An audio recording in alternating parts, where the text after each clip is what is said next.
बच्चों नमस्कार, स्वागत करते हैं आप सभी का आपका प्यारा सा YouTube चैनल जिसका नाम है बिहार बोर्ड 10th विद्याकुल में। प्यारे साथियों, आज की क्लास आपके लिए काफी ज्यादा महत्वपूर्ण होने वाली है क्योंकि आप सभी का एग्जाम होने वाली है सबसे पहले दिन हिंदी विषय का। और हिंदी विषय में यदि आप बढ़िया स्कोर कर लेते हो तो आपका कॉन्फिडेंस लेवल बहुत अच्छा बढ़ जाता है। और हिंदी आप लोग कहते हो कि बड़ी आसान होता है, वाकई आसान होता है, लेकिन जो इसका सब्जेक्टिव टाइप क्वेश्चंस होता है उसमें थोड़ी सी आपको ध्यान देने की जरूरत होती है। और इसका जो हिंदी होता है उसमें लिखने पे और आंसर को करने पे बहुत ध्यान है। हालांकि ये जितना आप सोचते हो उतना आसान नहीं होता है। आपके पेपर में इस वर्ष मैं बता दूं आपको मेरे भाई कि आपके पेपर में टोटल 106 क्वेश्चन पूछे जाएंगे। 106 क्वेश्चन करने का मतलब हो गया 100 जो होगा वो आपके ऑब्जेक्टिव क्वेश्चन पूछे जाएंगे जिसमें से 50 का जवाब देना होगा। और 6 टाइप का क्वेश्चन पूछा जाएगा सब्जेक्टिव, 6 क्वेश्चन नहीं 6 टाइप का। अब एक टाइप में आपका हो जाएगा पत्र लेखन, एक आपका गद्यांश हो जाएगा। गद्यांश तो पढ़ाना भाई इतनी जरूरी है आपके लिए, आप कहते हो मैं देखूंगा और बना दूंगा, है ना, लेकिन वो सबसे खास है, वो सब कुछ हम बताएंगे, बस आप हम पे छोड़ दो, सारी चीजें हम आपके साथ है ना।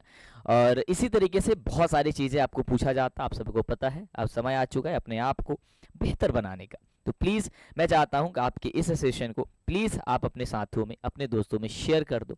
सबके पास हमारी आवाज पहुंच रही है ना, मंटू भैया की, मंटू सर की आवाज पहुंच रही है। एक बार सभी बच्चे दिल का इमोजी भेजेंगे फटाफट से, और ताकि हम क्लास को स्टार्ट करेंगे। और आंसर करने के लिए तैयार रहिएगा। मैं इसमें सब्जेक्टिव क्वेश्चन भी आपको बताने वाला हूँ। मैथ क्या शाम को चलेगी, मैथ खत्म हो जाएगी। कल जो आपकी क्लास चली थी गारंटी वाली क्लास, कितने बच्चों को अच्छा लगा ये एक बार मुझे वो भी बता दीजिएगा। सबसे पहले क्वेश्चन की ओर बढ़ते हैं। बहुत ही प्यारा सा क्वेश्चन है, और प्यारा सा क्वेश्चन प्यारे सा स्क्रीन पे आ चुका है, जो कि आपके कहते हो सर लड़ जाने वाला क्वेश्चन बता दीजिए। तो यही है आपका लड़ जाने वाला क्वेश्चन, ऐसा समझिए। कह रहे कि उच्चतर शिक्षा के लिए भीमराव अम्बेडकर जी किस देश गए थे? बहुत सारे मैं मौखिक प्रश्न में पूछूंगा मेरे भाई, आप जवाब देना। चलिए फटाफट से बताना।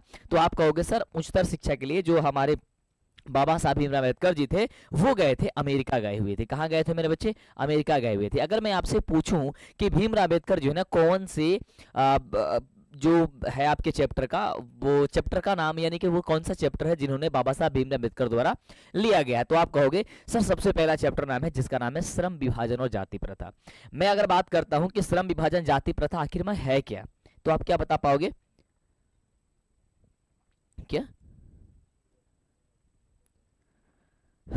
आप मेरे को ये बताना फटाफट से। देखो ये आपको आंसर चल गया भी, मतलब किस देश में गए थे, तो अमेरिका होगा आंसर। कुछ बच्चे ये भी दे रहे हैं, लेकिन आपका इसका आंसर डी होगा, वो डी होगा। ठीक है, चलो। यस सर, नॉन हिंदी के लिए बात कर रहे हो तो नॉन हिंदी भी मैं सोच रहा हूँ इस बार से मैं ही पढ़ा दूंगा आपको। नॉन हिंदी के लिए भी टू टेंशन छोड़ दो, सारी चीजें हमारी एक बार प्लीज सेशन को शेयर कर दो फटाफट से। डन है? चलो, अगर मैं पूछता हूं कि श्रम विभाजन जाति प्रथा वाकई में वो है क्या, ये क्वेश्चन बहुत बार आपके एग्जाम में पूछा जाता है। जो मैं एक एक वर्ड बोलूंगा ना मेरे बच्चे, वो बहुत याद है। हाँ, निबंध है, बहुत बढ़िया सर, वो निबंध है। अगले क्वेश्चन की बात करते हैं। कह रहे कि जाति पाति तोड़क मंडल का वार्षिक सम्मेलन जो है ना वह किस वर्ष हुआ था? ये सबसे बढ़िया क्वेश्चन है। क्या कहोगे मेरे भाई? कहोगे सर 1936 में हुआ था। इस बात को याद करके रखना। क्या हो जाएगा सर? ऑप्शन नंबर जो भी होगा वो सही जवाब होगा।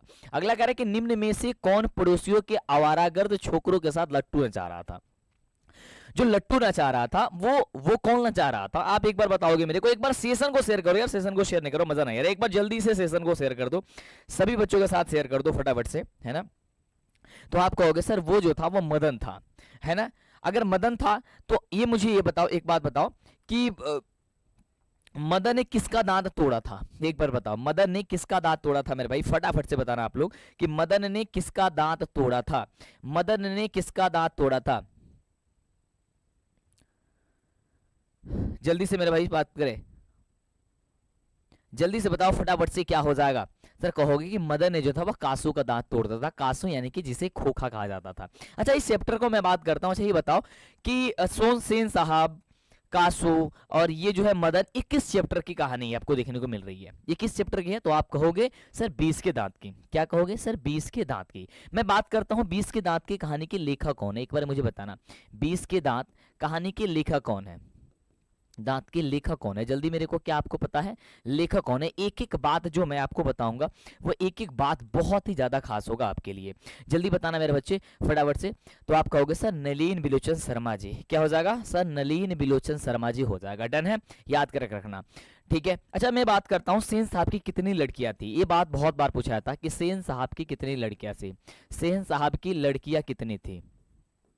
लड़कियां कितनी थी, एक बार मुझे बताना कि कितनी लड़कियां थी। तो आप कहोगे सर 5 लड़की थी। क्या आपको पांचों लड़की का नाम याद है? क्या आपको पांचों लड़की का नाम याद है मेरे भाई? क्या आपको पांचों लड़के के नाम याद है? तो आप कहना कि सर आलो, रजनी, शेफाली, है ना, ये याद है ना? आपको याद करके इसको रखना होगा, ठीक है। अगर मैं आपसे ये पूछता हूं कि सेन साहब की मोटर कार कौन सी थी, उसका उस सेन साहब की मोटर कार का क्या नाम था? देखो एक एक जो मौखिक प्रश्न में पूछ रहा हूं ना, उसे दिमाग में एकदम जोर डालना है और जोर डाल करके आपको लेके आना है। क्या कहोगे? सर स्ट्राइमल इंड थी, ठीक है। चलो अगले क्वेश्चन की बात करते हैं। कह रहे हैं कि भारत से हम क्या सीखें शीर्षक पाठ के साहित्य की विधा कौन सी है? ये कौन सी विधा है ये मुझे बताना, चौथे नंबर की। तो आप कहना सर ये जो विधा है वो आपका हो जाएगा सर ये भाषण है। क्या हो जाएगा मेरे बच्चे? भाषण है। यानी कि आप इसको याद करके रह सकते हैं कि भारत में हम क्या सीखे, ये चैप्टर का नाम है।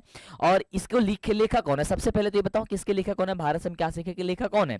तो बाबू आप कहना कि सर इसके लेखक है मैक्स मुलर जी हैं। और कैसे याद करोगे क्या है? तो कहोगे सर भाषण। और भाषण के लिए क्या होगा? यानी कि भारत में जो भी विदेशी लोग आते हैं वो यहाँ पे भाषण देते रहते हैं, यानी कि इसके बारे में कुछ ना कुछ कहते रहते हैं। यानी कि इसका मतलब क्या हो जाएगा कि वो विदेशी व्यक्ति हो जाएंगे। क्या हो जाएगा? तो आपकी भाषण, यानी कि ये भाषण है। डन है। आगे बात करते हैं। कह रहा है कि चारु चंद्रलेख नामक उपन्यास किस लेखक की रचना है? ये सबसे प्यारा सा क्वेश्चन है, आप जल्दी बताओगे फटाफट से। एक बार सेशन को शेयर कर दोगे, मजा आ रहा है आपको, क्वेश्चन बढ़िया मिल रहा है। एक बार मुझे बताओ फटाफट से जल्दी से, और दिल का इमोजी भेज दो फटाफट जल्दी से मेरे भाई। 5वें नंबर का तो आप कहोगे सर इसका जवाब हो जाएगा हजारी प्रसाद द्विवेदी जी। कौन हो जाएंगे? सर हजारी प्रसाद द्विवेदी जी हो जाएंगे, ठीक है।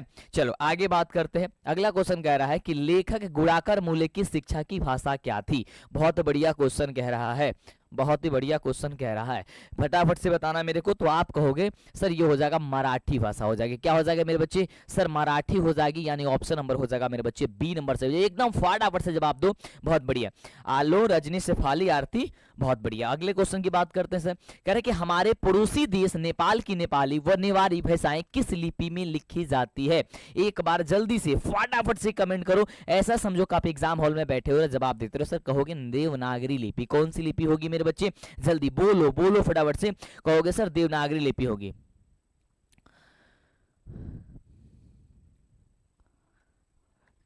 जल्दी से फटाफट से फटाफट से। एक बच्चा कह रहा है कि मत आओ मैदान में तुम मुकाबला न कर पाओगे, मत आओ मैदान में तुम मुकाबला न कर पाओगे, फेक व्यूज तो लाओगे पर ऐसा गुरु कहां पाओगे। चलो मान लिया कंटेंट भी कॉपी कर लोगे पर ऐसा वादा ठोकने का हिम्मत कहां से लाओगे। ये तो बात बिल्कुल सही है भाई कि इतना वादा डंके की चोट पे कहना है, गारंटी के साथ कहना है, ये वादा कहां से लेके आओगे? फेक व्यूज ला लोगे, कमेंट ला लोगे, सारी चीज कॉपी, कंटेंट को कॉपी कर लोगे, हर चीज कर लोगे, लेकिन जो वादा हम करते हैं कि ये चीज होगा तो 100% होगा, वो कहां से लेके आओगे? मैं एक्चुअली क्या ना पूरी रात मेहनत करने के बाद, क्लास कराने के बाद से अभी तक पूरी तरीके से थका हूँ। थोड़ा सा देख रहे होगे कि आज मैं जो बोल रहा हूँ थोड़ी सी इधर इधर लड़खड़ाने की जैसे आपको निकल रही होंगी आवाजें, क्योंकि थोड़ी सी जो है ना मेहनत कुछ ज़्यादा हो गई है, क्योंकि आपके लिए बहुत सारे रिसर्च पे बैठे हुए थे, क्योंकि आपको एक शॉर्ट वीडियो में मिलने वाली है। मैं शॉर्ट वीडियो में आपको देने वाला हूँ। आप कहते हो सर कौन सा अनुच्छेद आएगा, कौन सा निबंध आएगा, ये सब के बारे में मैंने आपको एक वीडियो भी आपको देने वाला हूँ। उसमें मैं रिसर्च पे बैठा हुआ था, रातों रात बीत गई कैसे पता ही नहीं चला, सोया बहुत कम हूँ मेरे भाई। कह रहा है कि निम्न में से कौन सा जैन गीतज्ञ है, ये मुझे बताओ फटाफट से। एक बार सेशन को शेयर कर दो। तो ये कहोगे सर महावीर आचार्य जी होगा, ये ऑप्शन नंबर हो जाएगा मेरे भाई सी नंबर। कह रहा है कि बहादुर शीर्षक कहानी के लेखक का नाम क्या होता है? बहादुर शीर्षक कहानी के लेखक क्या? मैं अब यहाँ से बहुत सारे क्वेश्चन पूछा जाता है, मैं डंके के चोट पे कह रहा हूँ सॉरी मेरे बच्चे, जो मैं बता रहा हूँ उससे याद करना। बहादुर के हो जाएंगे, बहादुर के क्या हो जाएंगे जल्दी बताना फटाफट से। 9वें नंबर प्रश्न का तो कहोगे सर अमरकांत जी हो जाएंगे। अब यहाँ से मैं 3-4 चीज में पूछ रहा हूँ, उसे जल्दी जवाब से फटाफट से अंदर से लेके आओ। मैं पूछ रहा हूँ ये बताओ बहादुर कहाँ का रहने वाला था? बहादुर कहाँ का रहने वाला था? जल्दी बोलो बोलो फटाफट से। कहना है सर नेपाल का रहने वाला था। कहाँ का था सर मेरे बच्चे? कहोगे सर नेपाल का रहने वाला था। मैं यदि पूछूं आपसे कि बहादुर पर कितने रुपए की चोरी का इल्जाम लगाया गया था, जल्दी बोलो बोलो, तो कहोगे सर मात्र 11 रुपए का चोरी का इल्जाम जो है ना वो लगाया गया था। कितने रुपए की? तो 11 रुपए की चोरी का इल्जाम लगाया गया था। मैं यदि पूछूं कि 11 रुपए का चोरी का इल्जाम जो है ना वो किसने लगाया था, किसने लगाया था, तो कहोगे लेखक के रिश्तेदार ने लगाया था, या फिर लेखक की पत्नी के रिश्तेदार। पत्नी के रिश्तेदार तो पति के भी रिश्तेदार ही होते हैं, यानी कि लेखक के रिश्तेदार ने लगाए थे। कितने? रिश्तेदार ने लगाए थे। डन है। मैं यदि ये पूछूं कि लेखक अपने घर को छोड़ करके क्यों भाग गया था, जल्दी बोलो बोलो फटाफट से, तो आप कहोगे सर लेखक जो है ये बहादुर जो है ना अपने घर से इसलिए छोड़ के भाग गया था क्योंकि उन्होंने अपनी प्यारी सी भैंस को मार दिया था, पीट दिया था। इसकी माँ ने इसकी कल्पना की कि कैसे कैसे पीटा होगा, तो उसकी पिटाई खूब जोर शोरों से की, तो बहादुर अपने घर को छोड़ के भाग गया। यदि मैं आपसे पूछूं कि बहादुर लेखक को कहाँ मिला था, कहाँ मिला था मेरे बच्चे, जल्दी से कमेंट करोगे, कहाँ मिला था बहादुर, जल्दी बोलो फटाफट से, जल्दी बोलो, फुल अंदर से निकालो फटाफट से। तो आप कहोगे सर बहादुर जो है ना वो गोरखपुर में मिला हुआ था। कहाँ मिला था, गोरखपुर में मिला हुआ था, सही बात है ना? हाँ गोरखपुर में ही मिला हुआ था ना मेरे बच्चे, एक बार मुझे बताओ फटाफट से। चलिए से एक बार सेशन को शेयर करना। अगला कह रहा है कि देखो बहादुर शीर्षक कहानी में कौन अपने शरीर की मालिश बहादुर से भी करवाता था। बहुत प्यारा सा क्वेश्चन है। तो कहना कि जो किशोर था वो अपने शरीर की मालिश कर, किशोर कौन था, किशोर कौन था ये भी पूछ देता आपके एग्जाम में। तो कहना कि लेखक का बेटा था। कौन था, किशोर लेखक का बेटा था। अगले क्वेश्चन की बात करते हैं। कह रहे कि 11 रुपए साड़ी के खूट से निकाल करके यहीं पर चारपाई पर रखे थे, डैश पर वे नहीं मिल रहे हैं। ये बात किसने कही थी, तो कहना कि रिश्तेदार की पत्नी ने कही थी। किस बात किसने कही थी मेरे बच्चे, कहोगे रिश्तेदार की पत्नी। एक बार लाइक कर दो भाई सेशन को, एक बार जितने बच्चे लाइक नहीं किए सेशन को लाइक कर दो, और जितने बच्चे चैनल को सब्सक्राइब नहीं किए वो जल्दी से चैनल को सब्सक्राइब करके शेयर करेंगे मेरे भाई, फटाफट से करके शेयर करेंगे, दबा के शेयर करेंगे, जल्दी से करेंगे मेरे भाई, फटाफट से जल्दी से शेयर करेंगे। अगला कह रहा है कि लेखक रामविलास, क्वेश्चन क्या आ रहा है मेरे भाई, जल्दी बताओ मेरे जान फटाफट से। कह रहा है कि लेखक रामविलास शर्मा का जन्म किस वर्ष हुआ था।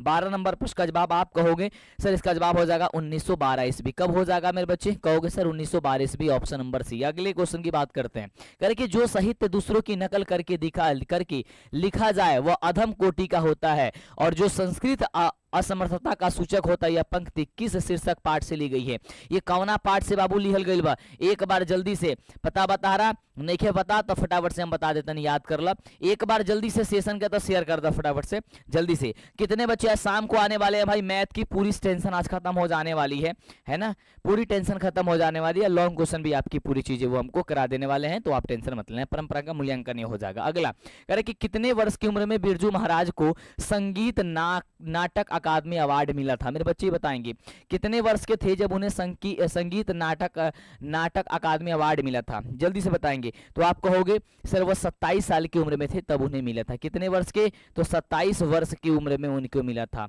ऑप्शन क्या हो जाएगा सर, ऑप्शन नंबर डी हो जाएगा, जल्दी बताओ फटाफट से।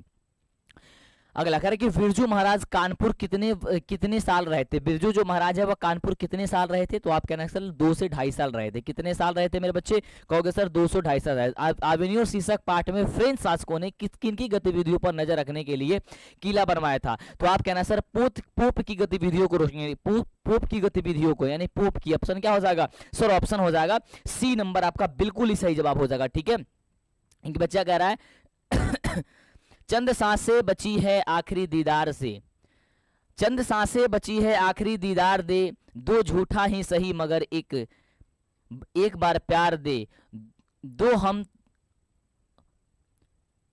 हम तो उम्र भर के मुसाफिर है, मत पूछ तेरी तलाश में कितने सफर किए हैं। आहा क्या बात है। चलो अगला क्वेश्चन मेरे भाई कह रहा है कि रोन नदी कहाँ है। मेरे बच्चे रोन नदी कहाँ है, आप जल्दी बताओगे रोन नदी कहाँ है, आप क्या कहोगे, जल्दी से सेशन को फटाफट से शेयर कर दो। हाँ सर दक्षिणी फ्रांस में, बहुत ही बढ़िया सर, दक्षिणी फ्रांस में, ऑप्शन नंबर हो जाएगा डी। अगला दीवार में एक खिड़की रहती थी नामक उपन्यास किस लेखक की रचना है। दीवार में खिड़की रहती थी, ये बताओगे 18 नंबर का, तो आप कहोगे सर 18 का जवाब हो जाएगा ऑप्शन नंबर है कि विनोद कुमार शुक्ल की। अगर मैं ये पूछ दूं, बोलो फटाफट से, ये मैं पूछ दूं कि ये आपका विनोद कुमार जो शुक्ल जी थे मेरे बाबू, विनोद कुमार जो शुक्ल जी थे वो कौन से चैप्टर आपके बुक में लिखे हुए हैं, कौन से चैप्टर है उनकी, तो आप कहोगे सर मछली है। क्या है, मछली, यानी कि मछली के लेखक कौन है, तो विनोद कुमार शुक्ल है। मछली जो है कहां से लिया गया था, तो आप कहोगे सर महाविद्यालय से लिया गया था। कहां से, महाविद्यालय से। अगला कह रहे कि मछली शीर्षक कहानी में लेखक की माँ क्या कर रही थी। कह रहा है कि मछली कहानी में लेखक की माँ जो है ना वह क्या कर रही थी, कहना है कि सर मसाला पीस रही थी। किस पे पीस रही थी, तो सिलवट्टे पे मसाला पीस रही। कितने बच्चे सिलवट्टे देखे हैं, तो सिलवट्टे पे वो मसाला पीस रही थी। ऑप्शन क्या हो जाएगा सर, ऑप्शन हो जाएगा ए नंबर। इसके लेखक कौन है, अभी आपको बताया विनोद कुमार शुक्ल जी हैं। करेक्ट कि सरपट शब्द का अर्थ क्या होता है, देखो सरपट भाग रहा है, सरपट, सरपट जैसा ही नाम आता, आप कह रहे हैं कि सर तेजी होता है, सरपट का अर्थ क्या होता है सर, तेजी होता है। ऑप्शन नंबर क्या हो जाएगा सर, बी हो जाएगा। कह रहा है कि यतीन्द्र मिश्र ने सिप मैके विरासत 2001 के कार्यक्रम के लिए रूपकं कलाकारों पर केंद्रित किस पत्रिका का पत्रिका का संपादन किया था। 21 नंबर प्रश्न का जवाब जल्दी बताओ फटाफट से। यस, तो आप क्या कहोगे सर, ताथी का, यानी कि ऑप्शन हो जाएगा क्या चीज सर, सी नंबर इसका बिल्कुल सही जवाब। अगला, अमीरुद्दीन यानी कि बिस्मिल्लाह खां का ननिहाल कहाँ है। ये बहुत ही प्यारा सा क्वेश्चन है भाई, सीधे एग्जाम में आने वाला क्वेश्चन है, ऐसा समझो मैं ऐसे आउट कर रहा हूँ क्वेश्चन जल्दी से। तो आप कहोगे सर उनका ननिहाल जो है ना वह काशी में है। काशी यानी कि बनारस होता है, क्या है काशी यानी कि बनारस। अच्छा, वो कौन सा स्थल है जहां पे मृत्यु भी शुभ माना जाता है, वो कौन ऐसा स्थल है जहां मृत्यु भी शुभ माना जाता है, कौन ऐसा स्थल है जहां मृत्यु भी शुभ माना जाता है, तो कहोगे कि वही आपका काशी है यानी कि बनारस है, जहां पे मरना भी शुभ माना जाता है। बिस्मिल्लाह खां यानी कि अमीरुद्दीन फिल्म देखने के लिए किन से 6 रुपए, ये 6 पैसे लेते थे। अच्छा, तुम लोग भी मूवी वूवी देखते हो है ना, तो पैसे लेने के लिए जब जाते थे, पहले हॉल का सबसे ज्यादा जमाना था, आजकल तो सारी चीजें फिल्म वगैरह आप लोग देख लेते हो मोबाइल वाले में, लेकिन अब तो भाई साहब पहले जो चीज था, तो बिस्मिल्लाह खां क्या करते थे कि अपने मामू से भी मांगते थे, नानी से भी मांगते थे और मौसी से भी, सबसे मिला करके पैसा लेकर के जाते थे, तब फिल्म को देखा करते थे। ठीक है, क्या हो जाएगा सर, ऑप्शन हो जाएगा सर डी नंबर। कह रहा है कि हरिजन नामक यानी कि ऐतिहासिक पत्र के रचनाकार का नाम क्या है। बहुत ही प्यारा सा क्वेश्चन है, जल्दी बताओगे फटाफट से। क्या कह रहा है 24 नंबर प्रश्न का जवाब कहोगे सर, कहोगे सर महात्मा गांधी हो जाएंगे। क्या हो जाएंगे मेरे बच्चे, महात्मा गांधी हो जाएंगे। मेरे बच्चे मैं आपको बता देता हूँ, संस्कृत के मैं पूरे 400 क्वेश्चन लेकर के आ रहा हूँ आपके लिए। संस्कृत के पहले 400 क्वेश्चन मैं आपको कराने वाला हूं, और एक बार संस्कृत को पूरी तरीके से एक एक करके पूरी तरीके से आपको संस्कृत भी पढ़ाने वाला हूं, आपको टेंशन कुछ भी नहीं होगा, आप परेशान मत होना। महात्मा गांधी की हत्या किस वर्ष हुई थी मेरे बच्चे, महात्मा गांधी की हत्या किस वर्ष हुई थी। ये सबको पता है कि महात्मा गांधी की हत्या जो थी वो 1948 ईस्वी में हुई थी, और महात्मा गांधी को किसने मार दिया था, तो नाथूराम गोडसे ने मार दिया था। ये बात याद करके रखना, ऑप्शन हो जाएगा सर बी नंबर। अगला क्वेश्चन कह रहा है कि सेन साहब की कितनी लड़कियां थी। देखो मैंने जो मौखिक, मैं इसीलिए कहता हूं जो मैं मौखिक प्रश्न बोलता हूं ना, यानी कि मेरी एक एक बातें हैं मेरे बच्चे जो है ना, वो आपके लिए रामबाण है, ऐसा समझो, आपके एग्जाम में सीधे पूछे जाने वाले। देखो मैंने कहा कि सेन साहब की कितनी लड़कियां थी, याद करके ना, देखो क्वेश्चन इसमें भी आ गया। तो क्या कहोगे सर, सेन साहब की 5 लड़कियों थी। 5 लड़कियों के नाम याद कर बताओ फटाफट से, 5 लड़कियों के मेरे बच्चे जल्दी से नाम बताओ फटाफट से, जल्दी से मेरे बच्चे फटाफट से। और बहुत सारे बच्चे भी क्लास को, सेशन को लाइक नहीं किया, लाइक करते हो तो अंदर से एनर्जी मिलती है। मंटू सर से यदि प्रेम करते हो, मोहब्बत करते हो, तो लाइक तो करना बनता है भाई, जल्दी से कर दो।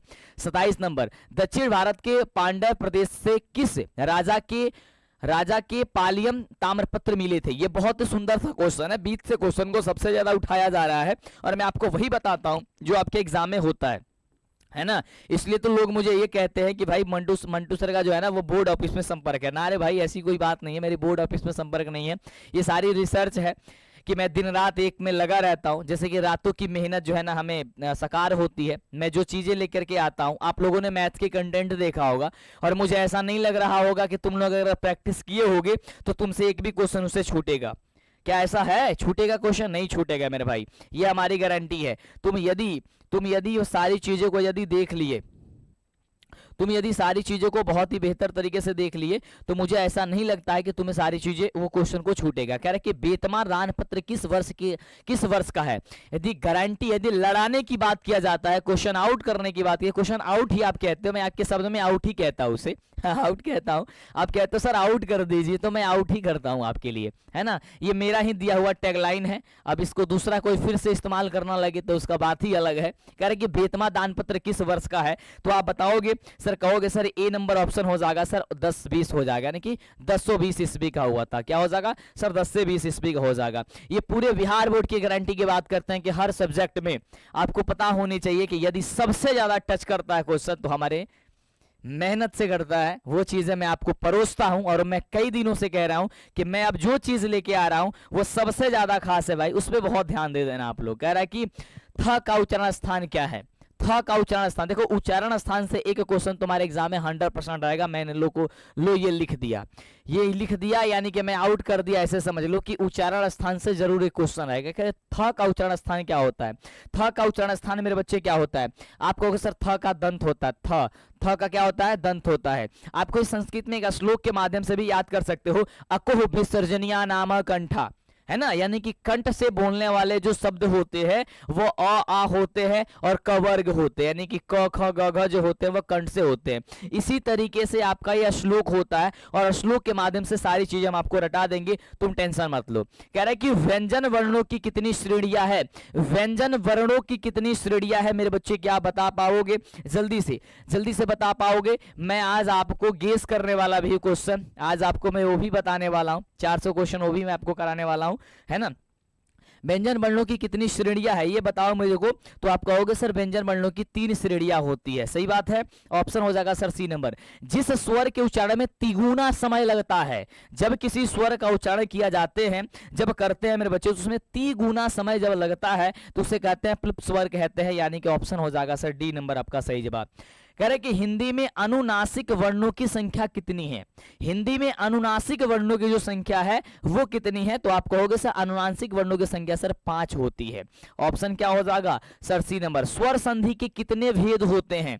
इससे एकदम आपके एग्जाम में पूछा जाएगा, कहोगे सर स्वर संधि के 5 भेद होते हैं, यानी ऑप्शन हो जाएगा मेरे बच्चे, ऑप्शन आपका बी नंबर हो जाएगा।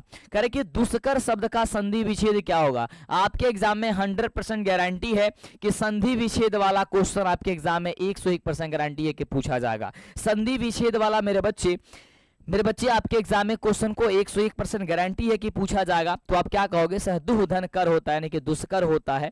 ऑप्शन बाबू हो जाए तहार सी नंबर बिल्कुल सही जवाब। तब अगला क्वेश्चन का जवाब बता दो कि य र ल व कौन सा व्यंजन वर्ण कहलाते हैं, यानी कौन से ये क्या कहलाते हैं? जल्दी बताओ कौन सा व्यंजन कहलाते हैं? य र ल व ये क्या कहलाते हैं? जल्दी बोलो, अंदर से निकालो अपना। सर अंतःस्थ व्यंजन। देखो मैं 100 क्वेश्चन इसमें ऑब्जेक्टिव कराऊंगा, फिर आपको सब्जेक्टिव कराऊंगा, तो 100 में 100 को ठोकने की क्षमता रखो मेरे भाई। और ये कैसे ठोकोगे आप मैं बताऊंगा, है ना। उसके लिए तुमको टेंशन नहीं लेना, सिर्फ प्रैक्टिस करना। देखो गलत हो सही हो से कोई मतलब नहीं रखना है, आपको आंसर करते जाना है। कह रहे कि निम्न में से शुद्ध शब्द कौन होगा? आपके एग्जाम में शुद्ध शब्द से 100% गारंटी होती है कि आपके शुद्ध शब्द से क्वेश्चन को पूछा जाएगा। जल्दी बताओ कि निम्न में से शुद्ध कौन सा, इसमें से शुद्ध कौन सा लिखा गया 36 नंबर प्रश्न का। तो आप कहोगे जो इसमें जो घनिष्ठ है वो आपका शुद्ध शब्द लिखा गया, क्या हो जाएगा? सूर्य घनिष्ठ है ना, घनिष्ठ, ये आपका हो जाएगा। अगला क्वेश्चन कह रहे कि मनुज शब्द में उपसर्ग क्या होगा? देखो उपसर्ग और प्रत्यय से बाबू मेरे क्वेश्चन तुम्हारे एग्जाम में 100% रियल है कि पूछा जाएगा। क्या कह रहा है कि मनुज शब्द में उपसर्ग बोल रहा है, उपसर्ग मनुज में। तो उपसर्ग वो होते हैं जो शब्द के पहले जुड़ते हैं, और प्रत्यय वो होते हैं जो शब्द के बाद में जुड़ते हैं, है ना, और उसके अर्थ को बदल देते हैं। तो कहोगे सर मनुज में, मनुज यानी कि आपका हो जाएगा ऑप्शन नंबर सी। मनुज में जो मन धातु है, ये मन है, वो आपका क्या हो जाएगा सर? उपसर्ग हो जाएगा। सही बात है, जल्दी से यस। अगले क्वेश्चन की बात करते हैं। कह रहे कि निम्न चिन्हों में प्रश्नवाचक का कौन सा चिन्ह है? अब देखो ये कितना लॉजिक सा क्वेश्चन पूछा है, ये बहुत ही आसान है ना। और ये सभी के सभी क्वेश्चन बिहार बोर्ड के, देखो मैं जब भी बैठता हूँ रिसर्च पे तो बिहार बोर्ड के जो क्वेश्चन सेट करता है, देखो मैं कहाँ से क्वेश्चन को रिसर्च करता हूँ मैं बता देता हूँ। कुछ लोग इसको भी कॉपी करें उसकी अलग की बात है ना। मैं सेट करता हूं पिछले 5 से 10 सालों का मॉडल पेपर जो बिहार बोर्ड ऑफिशियल निकाला है। ऐसे वैसे नहीं कि कहीं मार्केट से लेके आ गए बुक से रिसर्च कर लिए, नहीं। पहले ऑफिशियल मॉडल पेपर, फिर पिछले 10 सालों का क्वेश्चन बैंक, फिर आपके सेंटअप एग्जाम, फिर आपका मंथली एग्जाम। अब तो मंथली एग्जाम आप 1-2 साल से स्टार्ट हो रही है। फिर उसके बाद से छमाही एग्जाम जो होती है वो, उसके बाद से कंपार्टमेंटल का एग्जाम होती है वो, उसके बाद से मार्केट में जो बुक चलती है, मार्केट में कोई भी बुक जो आपको अच्छा कहते हैं वो, ये सबको निकाल करके ले करके बैठ करके जब बैठते हैं तो मैं 1000 यदि क्वेश्चन पढ़ता हूं तो उसमें से मात्र 100 क्वेश्चन निकलता है, 50 क्वेश्चन निकलता है, तब जाकर के क्वेश्चन को मैं देता हूं। तो ऐसे थोड़ी ना मैं हवा में आकर के कह देता हूं गारंटी है, क्योंकि मैं किसी के जीवन से नहीं ना खेल सकता हूं यार। मैं मैथ्स में क्या बोला था? गारंटी है। और इसमें क्या बोल रहा हूं कि मैं जो कर रहा हूं उस पर तुम रिसर्च करो। एक क्वेश्चन के टाइप के बता रहा हूं तो उसमें 100% यदि तुम फोकस कर लिए तो सारी चीजें तुम्हारी ठीक हो जाएगी। चलो अगला क्वेश्चन ये करेगा तो प्रश्नवाचक संज्ञा, ये चिन्ह कौन सा, ये कहोगे सीधी सी बात है सर, इस तरीके से प्रश्नवाचक चिन्ह होता है। ऑप्शन नंबर ए, संज्ञा के कितने भेद होते हैं, ये कौन नहीं जानता है, ये बच्चा बच्चा जानता है कि संज्ञा के 5 भेद होते हैं। तो क्या कहोगे सर, जातिवाचक, व्यक्तिवाचक, भाववाचक, द्रव्यवाचक, समूहवाचक। अच्छा मैं एक बात पूछता हूं, जो अगर मैं बात करता हूं, मान लो कि मैं बात कर दिया, यहां पे बात कर दिया कि ये मुझे बता दो फटाफट से सब, बस, ये बस जो है एक वर्ड है, बस जो सुनते हो बस, ये बस कौन सी संज्ञा है। अगर मैं आपसे ये पूछूं कि जो बस है वो कौन सी संज्ञा है, ऐसा ही पूछा जाएगा, जल्दी बताओ। मैं कह दूं कि बस कौन सी संख्या है तो ये बता दो ये कौन सी संज्ञा है। मैं कह देता हूं कि झुंड, झुंड क्या है तो क्या कहोगे। मैं कह दूं कि आपका मान लो कि मेला, तो क्या कहोगे, मेला तो क्या कहोगे। अगर बस की मैं बात कर रहा हूं तो बस आपका एक जातिवाचक संज्ञा हो जाएगी। अब जातिवाचक संज्ञा कैसे फाइंड होती है कि इससे पूरे जाति समूह का बोध होता है। क्या होता है, जाति समूह का बोध होता है, उसे जातिवाचक संज्ञा कहते हैं। जिससे पूरी, अब देखो लो मान लो कि बस है तो बस में किसी पार्टिकुलर जो है ना वो बस के नाम नहीं दिया उन्हें कि ये कंपनी का बस है। जब मैं किसी इस पे जब किसी कंपनी का नाम थोप दूंगा है ना, तो वो हमारी व्यक्तिवाचक में चली जाएगी। किसी विशेष व्यक्ति स्थान के नाम को कहा जाता है व्यक्तिवाचक संज्ञा। आपको समझ रहे हो। अब जब जाति, पूरे जाति का बोध होता है, वो आपका आपका क्या होता है, जातिवाचक होता है। जाति हो गया। मेला कह रहा है तो मेला आपका क्या है, समूह की बात कर रहा है, मेला में बहुत सारे लोग होते हैं तो समूह हो जाएगा। द्रव्यवाचक क्या हो जाएगा, जिसको नापाया तौला जा सके परंतु गिना ना जा सके। इस तरीके से याद करके रखोगे। अगला, आर्यावर्त शब्द कौन सी संज्ञा है, बहुत ही प्यारा सा है क्वेश्चन। कह रहे कि आर्यावर्त, मेरे बच्चे जल्दी से अंदर से निकालते रहो, आर्यावर्त कौन सा संज्ञा है। 40 नंबर, ये संज्ञा ही पूछा जा रहा है और इससे कंफ्यूज मत होना। कह रहे कि आर्यावर्त, आर्यावर्त आपका व्यक्तिवाचक संज्ञा हो जाएगा। क्या हो जाएगा, व्यक्तिवाचक संज्ञा। अगला करें, शब्द की जाति को क्या कहते हैं बाबू, शब्द के जाति के बाबू क्या कहा जा रहा है, जल्दी बताओ फटाफट से, जल्दी से अंदर से निकाला था फटाफट से। तो कह दिए सर जो के लिंग कहा जाला। शब्द की जाति को क्या को कहते हैं, जल्दी से, शब्द के जाति को कहते हैं तो क्या कहोगे सर, लिंग। अगला, शक्ति शब्द कौन सा लिंग है। देखो स्त्रीलिंग पुल्लिंग इसको छांटना बहुत कठिन हो जाता है, कभी कभी ऐसा वर्ड आ जाता है जो बहुत कठिन हो जाता है, लेकिन मैं आपको एक ट्रिक बता दूंगा, उसे आप इजीली निकाल दोगे। ये आपका स्त्रीलिंग होता है। जिस विकारी शब्द से एक पदार्थ है, एक व्यक्ति का बोध होता है, उसे क्या कहते हैं मेरे भाई, ये जल्दी तो बता दो मेरे को जल्दी से। 43 नंबर क्वेश्चन का जवाब क्या हो जाएगा, आप कहोगे सर ये हो जाएगा एक वचन हो जाएगा। क्या हो जाएगा मेरे बच्चे, कहोगे सर एक वचन हो जाएगा, यानी ऑप्शन नंबर बाबू आपका वी नंबर होगा। कारक के कितने भेद होते हैं बाबू, कारक के कितना भेद होला, इस सब केहू का पता बा कि कर्ता ने कर्म को करण से संपदान के लिए अपनदान से संबंध काके की सबको पता है कि सर ये 8 होता है।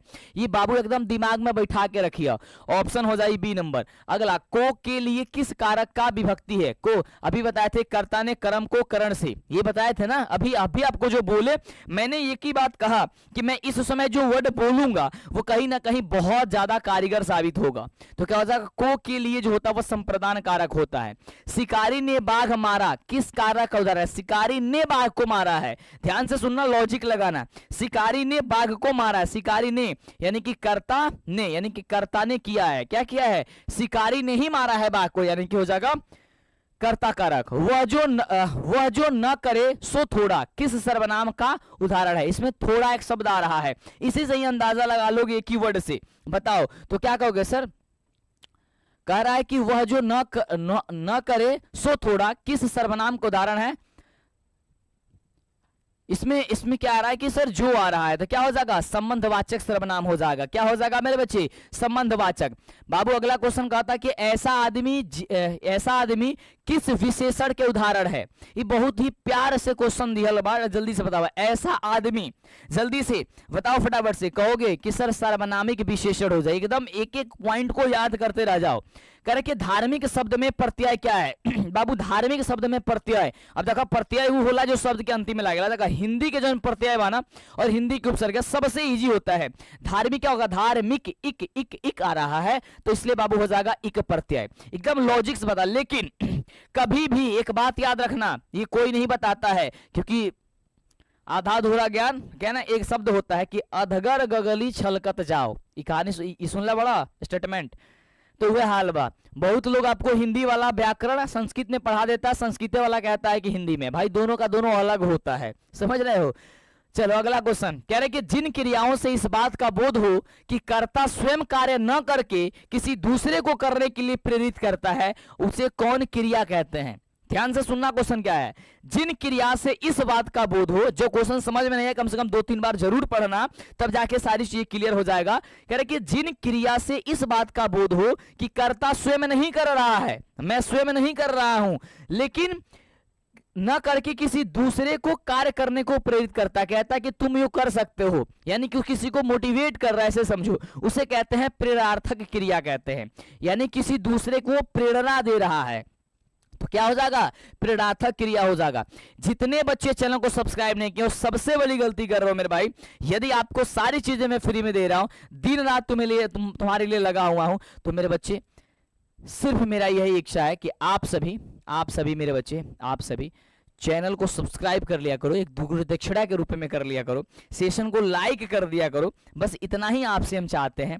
इतना ही से मेरा दिल खुश हो जाता है, मैं पूरी एनर्जी के साथ में। यदि मैं कभी अपने आप को निराश पाता हूं, लेकिन जब देखता हूं कि आपकी इतनी अच्छी कमेंट्स आती है, आप इतनी मोहब्बत करते हो, दिन रात आप अपने पूरे शरीर को, यानी कि पूरे अपने मन को मंटू सर पे न्यौछावर कर दो कि मंटू सर आप जैसा करोगे मैं वैसा करूंगा, लेकिन हमें आप संभाल लीजिएगा। तो मेरे बच्चों, मैं आपके लिए खड़ा रहता हूं, मैं कहता हूं कि भाई बस अपने आप को एक बार मेरे को समर्पित कर दो, फिर देखो यदि क्वेश्चन तुम्हारे एग्जाम में छूटेगा, तुम नहीं बना पाओगे, तुम्हारा रिजल्ट बेहतर नहीं आएगा, मेरे से क्वेश्चन कर सकते हो, क्योंकि जो चीजें मैं लेके आता हूं, लेकिन बशर्ते उसके लिए कंटेंट पूरी पढ़ना होगा। अब ऐसा नहीं कहो कि 1-2 क्लास मेरी देखो, कह दो कि मेरे एग्जाम में ये नहीं हुआ, तो वो भी गलत बात है, समझ रहे हो। अगला कह रहे कि मैं घड़ा भरता हूं, किस क्रिया का उदाहरण है मेरे बच्चे, मैं घड़ा भरता हूं, ये कौन सी क्रिया है। तो आप कहोगे मेरे बच्चे, कहोगे सर ये हो जाएगा अकर्मक क्रिया। क्या हो जाएगा, अकर्मक। भूत शब्द में प्रत्यय क्या है, भूत, देखो कहने से ही पता चल जाता आपको भूत कह रहा है, तो भूत में क्या होता है, कत्व प्रत्यय हो जाएगा, यानी ऑप्शन हो जाएगा सर डी नंबर। अगला कह रहे कि अन्याय शब्द का विशेषण क्या होता है, अन्याय का विशेषण अन्याय का विशेषण क्या होता है, तो कह रहा हूं कि अन्याय का अन्यायी होता है, क्या होता है, अन्यायी आपका विशेषण होता है, ऑप्शन नंबर सी। कह रहे कि बाहरी वेशभूषा, पूजा पाठ और कर्म कांड के स्थान पर सरल सच्चे हृदय से राम नाम के कीर्तन पर बल गुरु नानक के किस पद में दिया गया है। तो आप जल्दी बताओगे, तो आप कहोगे 54 नंबर प्रश्न का जवाब हो जाएगा सर प्रथम पद में दिया गया है, यानी ऑप्शन हो जाएगा मेरे बच्चे ए नंबर। कह रहे कि आशा दीवार किसकी रचना है, आशा दीवार केकर रचना है बाबू, जल्दी बताओ फटाफट से, एक बार जल्दी से सेशन के लाइक और शेयर कर दो फटाफट से, क्योंकि ये समय है जिसमें कोई भाई साहब एक्टिव नहीं रह पाता है, तो उस समय भी आप शेयर करोगे बहुत अच्छा लगेगा। सर कहोगे सर गुरु नानक जी का है। अगला कह रहे कि सीखा शब्द का अर्थ क्या होता है बाबू, सीखा शब्द के अर्थ बताओ जल्दी से फटाफट से, सीखा शब्द के अर्थ बताओ। तो कह दिया सीखा, सीखा यानी कि शिखर, यानी कहो छोटी, शिखर के क्या कहा जाता है, छोटी, याद करके रखिए छोटी। अगला कह रहे कि प्रेमयिनी श्री राधिका शीर्षक दोहे के रचनाकार कौन है, प्रेमयिनी श्री राधिका शीर्षक दोहे के रचनाकार कौन है, 57 नंबर प्रश्न। तो कह दिया सर घानानंद जी हो जाएंगे। एक बार जल्दी से जोरदार तरीके से सेशन को शेयर करो मेरे भाई, फटाफट से सेशन को शेयर करो। अगला देखो कह रहे कि निम्नलिखित में से किस कवि की सवैया और घनाक्षरी अत्यंत प्रसिद्ध है, अत्यंत प्रसिद्ध। ये देखो ये तुम्हारी एक मैं करा रहा हूं model practice set. Model practice set का मतलब क्या होता है, यानी कि जो गेस क्वेश्चन गए तो लड़ जाने वाला क्वेश्चन। ये ऐसा क्वेश्चन है कि आपको ऐसा समझना है कि आप अपने बोर्ड एग्जाम में बैठे हुए हो और आप एक एक क्वेश्चन को बहुत ही स्मूथली, बहुत ही सुंदर तरीके से जवाब दे रहे हो। जितने बच्चे सब्सक्राइब नहीं किए वो सारे के सारे बच्चे चैनल को सब्सक्राइब करेंगे। 58 नंबर प्रश्न का जवाब क्या हो जाएगा, बहुत बढ़िया मेरे से ऑप्शन कह रहे हो कि सर घनानंद जी हो जाएंगे, ऑप्शन हो जाएगा सर सी नंबर सही जवाब। अगला प्रेम मार्ग का ऐसा प्रवीण और धीर पथिक तथा जब्बादानी का ऐसा दावा रखने वाला ब्रज भाषा का दूसरा कवि नहीं है। यह कवि घनानंद के बारे में यह किसने बात कह दिया था, ये जो बात कही गई थी वो घनानंद के बारे में बात की गई थी, लेकिन घनानंद के बारे में यह बात किसने कही थी, तो आपका ना आचार्य रामचंद्र शुक्ल ने कह दी थी, यानी ऑप्शन हो जाएगा सर बी नंबर सही जवाब। कह रहे कि कवि घनानंद अपने आंसू को कहां पहुंचाना चाहता, बहुत ही प्यारा सा क्वेश्चन है। कह रहा है कि कवि घनानंद अपने आंसू को कहां पहुंचाना चाहता है, तो आप कहोगे किस सुजान के आंगन में पहुंचाना चाहता है? किसके आंगन में पहुंचाना चाहता है? सर सुजान के आंगन में पहुंचाना चाहता है। एक बार सेशन को शेयर करना। I love you sir ji, love you बाबू, लव यू टू। चलो अगला क्वेश्चन कह रहा है कि कौन कवि काव्य और जीवन दोनों क्षेत्रों में भारतेंद्र हरिश्चंद्र को अपना आदर्श मानते थे? बहुत ही बढ़िया प्यारा सा क्वेश्चन है, 61 नंबर क्वेश्चन। तो क्या कहोगे? सर कहोगे कि बद्री नारायण चौधरी प्रेमघन जी को। क्या हो जाएगा सर? बद्री नारायण चौधरी प्रेमघन। कई बार बाबू तारा एग्जाम में क्वेश्चन जब जइबा देखे तो क्वेश्चन तारा एग्जाम में सिर्फ पूछी प्रेमघन लिख दी और कह दी कि प्रेमघन का पूरा नाम क्या होगा। कहेगा कि प्रेमघन का पूरा नाम क्या होगा मेरे बच्चे? तो आप जल्दी से मुझे बता दोगे फटाफट से। करे कि स्वर्ण धूलि शीर्षक काव्य किस कवि की रचना है? बहुत ही प्यारा सा एकदम अद्भुत अनमोल क्वेश्चन। जल्दी से कहोगे 62 नंबर क्वेश्चन का जवाब। क्या कहोगे मेरे भाई? तो आप कहोगे सर क्या हो जाएगा? स्वर्ण धूलि शीर्षक काव्य किस कवि के? साथ सुमित्रानंद पंत जी के हो जाएंगे। ऑप्शन बाबू डी नंबर हो जाए। अगला आत्मजयी नामक प्रबंधक काव्य किसकी रचना है? 63 नंबर प्रश्न का जवाब बताओगे तो क्या कहोगे मेरे भाई? आप कहोगे सर रसखान की हो जाएगा। Option number C. दोहरा समय के, देखो बहुत बढ़िया, ये जो लाइन है ना, ये जो लाइन है ना वो बहुत सुंदर सा लाइन है और ये लाइन डेडिकेट हो जाती है बार बार हमारे गवर्नमेंट पे। बहुत सुंदर सी लाइन है। कह रहे कि दो राह समय के रथ का घर घर नाद सुनो। क्या कहता है कि दो राह समय के रथ का घर घर नाद सुनो, सिंहासन खाली करो की जनता आती है। सिंहासन खाली कर दो। जनता की मूड जिस तरफ घूमती है, हमारे बच्चों की मूड जिस तरफ घूमती है वो ऑटोमेटिक वहीं से स्टार बन जाता है ना। जिस तरफ यदि मूड हमारे जनता की, हमारे बच्चों की मूड घूमी वही चीज उससे ही वो अच्छा हो जाता है। तो कह रहा है कि दोहरा समय की रथ का घर घर नाद सुनो, सिंहासन खाली करो के जनता आती है। भाई जल्दी से सिंहासन अपनी खाली कर दो, जनता आ रही है। यह जो कविता है यह किस पंक्ति की है? यह मतलब शीर्षक किस कविता की ली गई है? तो आप कहोगे कहोगे कि सर ये हो जाएगा सर जनतंत्र का जन्म। क्या हो जा? सर जनतंत्र का जन्म हो जाएगा। सच्चिदानंद हीरानंद वात्स्यायन जी, ये ध्यान से सुनना। सच्चिदानंद हीरानंद वात्स्यायन की कविता में कौन है? मतलब इसमें से कौन सी, निम्न में से कौन सी उनका कविता है? 65 नंबर प्रश्न का जवाब। तो आप कहोगे सर हिरोशिमा। और एक बात मेरे बच्चे याद करना, यदि तुम लोगों को, मेरे बच्चे याद करना, यदि तुम लोगों को ये नाम याद हो गया, मतलब कि कवि का नाम याद हो गया, तो समझो कि तुम सारी की सारी चीजें जो है ना वो बेहतर से बेहतर कर सकते हो, बहुत ही सुंदर, बहुत ही स्मूथली तरीके से। करे कि हिरोशिमा कवि शीर्षक कविता के जली हुई छाया किसकी साक्षी है? कह रहा है कि हिरोशिमा शीर्षक कविता में जली हुई छाया किसकी साक्षी है? कह रहा है कि 66 नंबर प्रश्न का जवाब क्या कह रहा है? आप मुझे बताओगे फटाफट से, क्या कहोगे? सर ऑप्शन नंबर ए हो जाएगा, सर मानव का हो जाएगा। मेरे बच्चे किसका होगा? सर मानव का होगा। एक वृक्ष की हत्या शीर्षक कविता में कौन हमेशा चौकन्ने रहता है? सबसे ज्यादा चौकन्ने के रहेला? तो कह दिए सर जी वृक्ष रहेला, यानी ऑप्शन हो जाई बी नंबर सही जवाब। अगला कवि वीरेन डंगवाल का जन्म किस वर्ष हुआ था? बाबू कवि वीरेन डंगवाल के जन्म कौना वर्ष भई रहे? तहार हम सब करावे बानी, अनुच्छेद, अनुवाद, पत्र लेखन सब कुछ होई, संस्कृत के क्वेश्चन हर चीज होई। सिर्फ प्लेलिस्ट देखिए, यानी कि डेली क्लास कर लो और एग्जाम में जाकर एकदम धमाकेदार तरीके से करके चलिए। अगला 68 नंबर प्रश्न, तो कह दिए सर जी 1947। क्या होगा? सर 1947 ऑप्शन नंबर हो जाएगा सर ए नंबर सही जवाब। अगला करके हमारी नींद शीर्षक कविता में, हमारी नींद शीर्षक कविता में किसने बीज की फूली हुई छत को भीतर से ढकेला? 69 नंबर प्रश्न का जवाब क्या होगा? तो आप कहना सर अंकुर हो जाएगा। क्या हो जाएगा? ढकेलना शुरू कर दिया तो अंकुर। अब जब देखते हो बाबू, जब तू देखेला ध्यान से, क्या चीज बोलो फटाफट अंदर से निकाला एकदम। जब मिट्टी में बीज हम लोग डाल देते हैं तो जब उसको अंकुरित होता है ना, अंकुरित, तो एकदम देखना बहुत ही प्यार से खिलता है। एक रील्स भी बनाते हो लोग तो बड़ा अच्छा लगता है, ऐसे खूब तरीके से एकदम फूल के जैसा वो जो है ना मिट्टी को हटाता है और हटा करके वो निकलता है। और वैसे ही हमारे बच्चे अंदर अभी दबे हुए हैं, लेकिन उनको निकालने के लिए हम खाद दे रहे हैं, निकालने के लिए पानी दे रहे हैं, ताकि अच्छे से वो परिपक्व हो जाए। जब परिपक्व होंगे हमारे बच्चे तो ऐसे निखरेंगे और निखर करके पूरी पूरी अपनी जैसे मड़ी चमकता है ना, मड़ी, मड़ी देखिए मड़ी, वैसे जो जैसे मड़ी चमकती है ना, वैसे हमारे बच्चे चमकेंगे इस वर्ष। मैं गारंटी डंके के चोट पे कह रहा हूं भाई। आज देखो माँ सरस्वती का पूजा है और पूजा के दिन बहुत जगह विसर्जन वगैरह हर जगह हो रहा है, हमारे यहाँ भी हो रहा है हर जगह, लेकिन मैं नहीं गया हूं। किस लिए? सिर्फ तुम्हारे लिए। मैं यहाँ से आप उपस्थित हूँ। मैंने सोचा कि यदि मैं गया तो सारी चीज मेरे बच्चे जो है ना, मेरे से जो उम्मीद लगाए हैं वो नहीं हो पाएगा।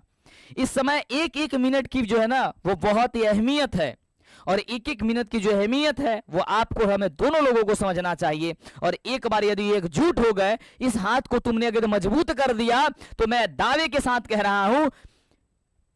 देखो एक लाइन है, एक बहुत ही सुंदर सा, अच्छा कि कौन कौन एक इनको जानते हैं?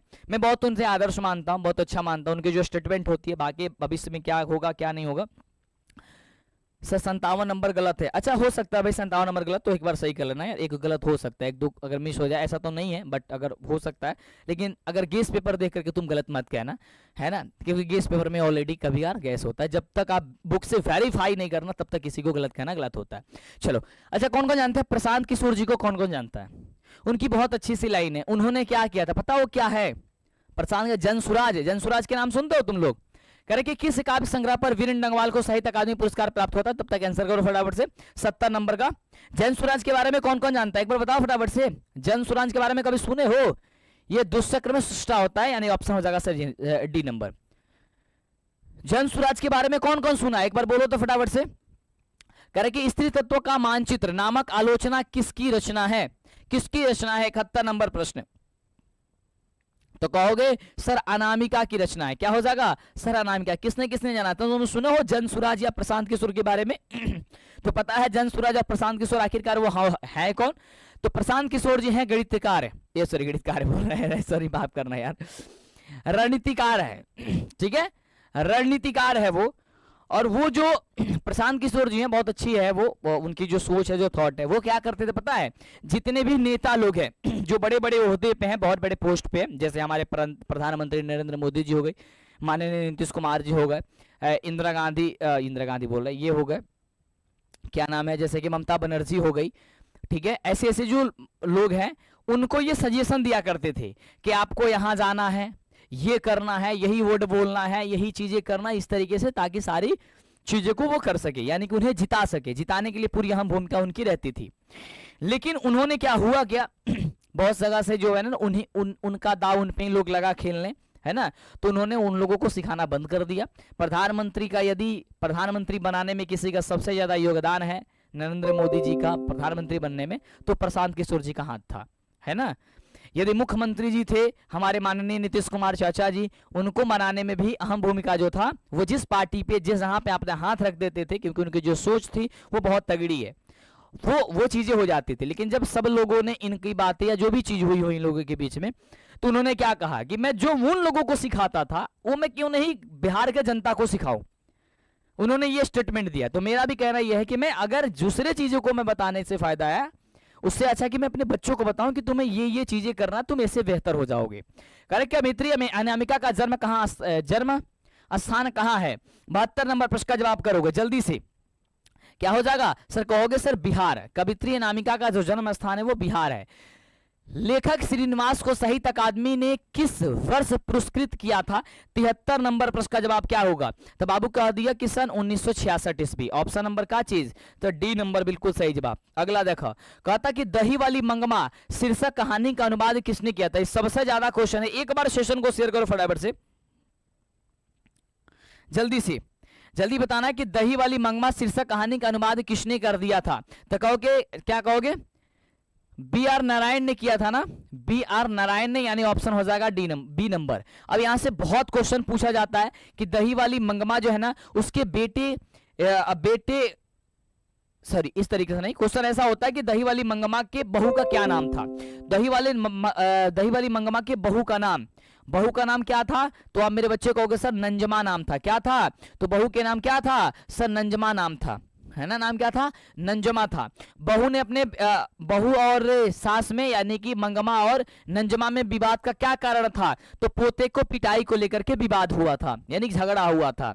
ठीक है, मंगमा अपनी सारी बातें किससे कहा करती थी, तो लेखक की पत्नी यानी कि माँ जी से कहा करती थी। किससे कहा करती थी, तो माँ जी से कहा करती थी। इन सारी वर्ड को, जो मैं वर्ड बोल रहा हूं ना, वो कहीं ना कहीं आपके लिए बहुत ज्यादा खास है, समझ रहे हो। यस अगला कह रहे कि ढलते विश्वास शीर्षक कहानी के कहानीकार कौन है।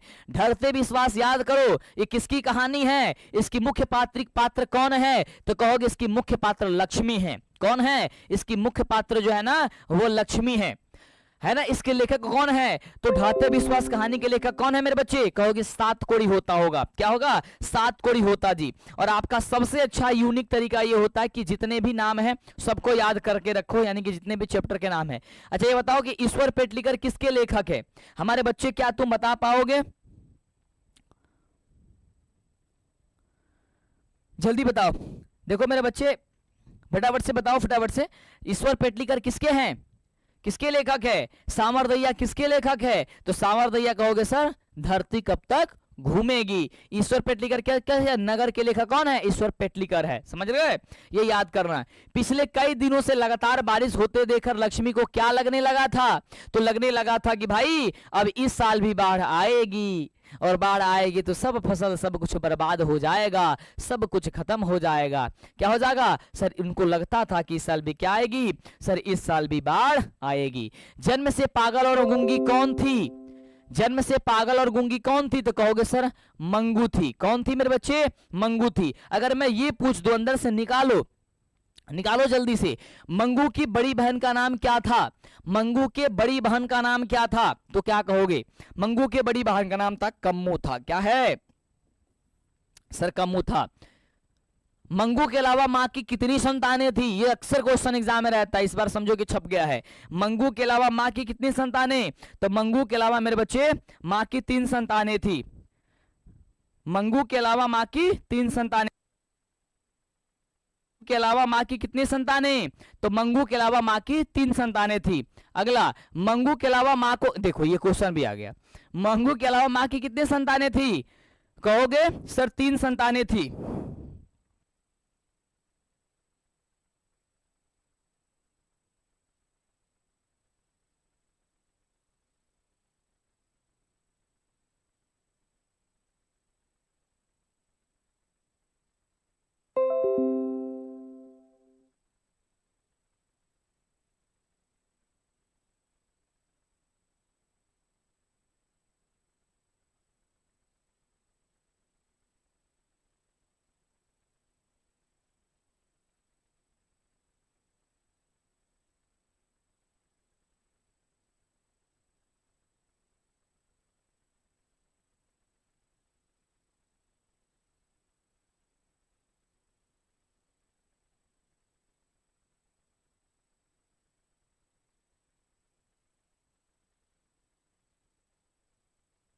चलो मेरे भाई ये हो गया चलो थैंक यू। ये थोड़ा सा एक कॉल आया हुआ था इसलिए आगे बात करते हैं। कह रहे कि नगर कहानी नगर शीर्षक कहानी के लेखक का नाम क्या है, नगर शीर्षक कहानी के लेखक का नाम क्या है, जल्दी बताना फटाफट से, जल्दी से मेरे बच्चे फटाफट से बताना, नगर शीर्षक कहानी के लेखक का नाम क्या है। 79 नंबर क्वेश्चन का जवाब बताना फटाफट से।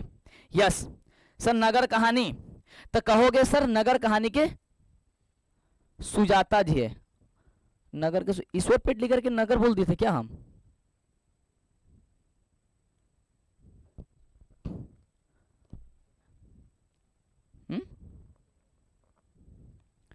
अच्छा ईश्वर पेटलीकर ही माँ कहानी का है ना, ईश्वर पेटलीकर जी माँ कहानी का, मैंने सुजाता इनको बोल दिया था ना, बोलने समय में बोल दिया था मैंने, बाकी सबको सही बताया है, इसमें गलत नहीं बताया कहीं पे, बोलने के लिए गलत बोल दिया था, है ना। ईश्वर पेटलीकर इनका होगा, सॉरी ईश्वर पेटलीकर जो थी वो किसका है, माँ कहानी के लेखक ईश्वर पेटलीकर जी है, ठीक है वो याद कर लेना, ठीक है। नगर का क्या हो जाएगा, सुजाता हो जाएगा। अगला कर की बली अम्मा की बेटी का क्या नाम था, बटी अम्मा की बेटी का क्या नाम था सर, पपाती था। और पपाती को कौन सा रोग था, मेरे बच्चे अंदर से निकालो फटाफट से, पपाती को कौन सा रोग था, जल्दी बताओ, पपाती को कौन सा रोग था, जल्दी बताओ मेरे को फटाफट से।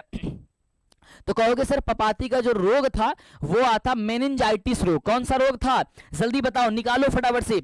मेनिंजाइटिस रोग था। कौन सा रोग था सर, मेनिंजाइटिस रोग था।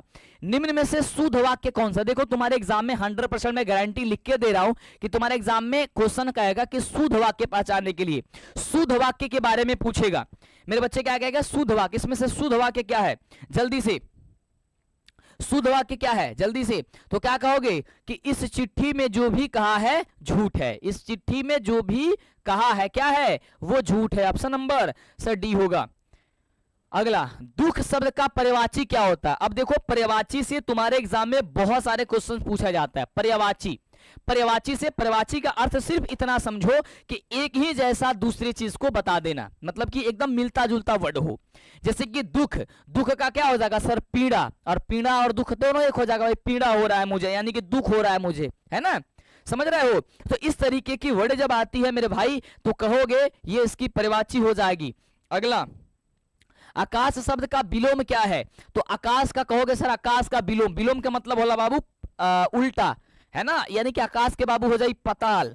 अगला, जिसके माता न हो उसके लिए एक शब्द क्या होगा, जिसके माता न हो ओकरा खातिर एगो शब्द बताओ बाबू। तो जिसके माता न होती है उसे हम लोग अनाथ कहते हैं। क्या कहते हैं, जिसके माता नहीं होती इसे क्या कहते हैं, यह अनाथ है। यह ऑप्शन क्या हो जाएगा सर, ऑप्शन हो जाएगा बी नंबर। दूध का दूध, पानी का पानी, लोकतित्व का अर्थ क्या होता है, तब बाबू दूध के दूध और पानी के जन लोकतित्व का अर्थ होता है, यानी कि क्या होता है, सही न्याय करना, है ना। अब देखो मेरे बच्चे, आप लोगों पे मैं छोड़ रहा हूं, सही न्याय करो आप लोग हर जगह पे, है ना, और जीवन में भी कभी भी हर जगह सही न्याय के पक्ष में ही रहना।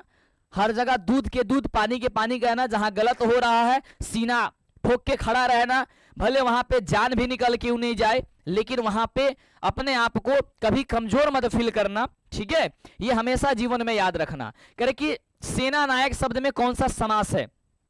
अब देखो मेरे भाई, समास को लेकर के आपके एग्जाम में क्वेश्चन अक्सर पूछे जाएंगे। क्या होगा, समास को लेकर के तुम्हारे एग्जाम में अक्सर क्वेश्चन पूछे जाएंगे। कह रहे कि सेना नायक में समास कौन सा होगा, सेना नायक, जल्दी बताएंगे। 86 नंबर प्रश्न का जवाब, तो कहोगे सर सेना नायक में हो जाएगा सर तत्पुरुष समास। क्या हो जाएगा, तत्पुरुष समास। क्या होगा, तत्पुरुष समास। अगला, जैसे मैं यहां से पूछ देता हूं, अच्छा ये बताओ, यथाशक्ति, यथाशक्ति, यथाशक्ति, यथाशक्ति कौन सी समास है, मेरे बच्चे बताओगे यथाशक्ति कौन सी समास है। एक बार सेशन को शेयर करोगे और मुझे बताओगे जल्दी से, यथाशक्ति, यथाशक्ति में कौन सा है, यथाशक्ति में, यथाशक्ति में, तो कहोगे सर अव्यय भाव समास। कहूंगा देखो, यथाशक्ति, प्रतिदिन, है ना, जिसमें अव्यय आता है, ये सारे के सारे शब्द जो मेरे भाई होते हैं वो आपका अव्यय भाव समास होते हैं। अगर जैसे कोई लोटा डोरी, भाई बहन, माता पिता, ये सब का क्या होता है सर, द्वंद्व समास होता है। अगर कह देता है मेरे भाई क्या चीज, जैसे चवन्नी, अठन्नी, त्रिभुज, चतुर्भुज, जिसमें 4 या 3 मतलब कोई संख्या आ जाता है, वो सारे के सारे क्या होते हैं, द्विगु होते हैं। याद करो मेरे भाई, याद करो, जल्दी से प्रैक्टिस करते रहो। आंखें खुला, आंखें, ये क्या हो रहा है भाई, ये बोर्ड को क्या हो गया, अच्छा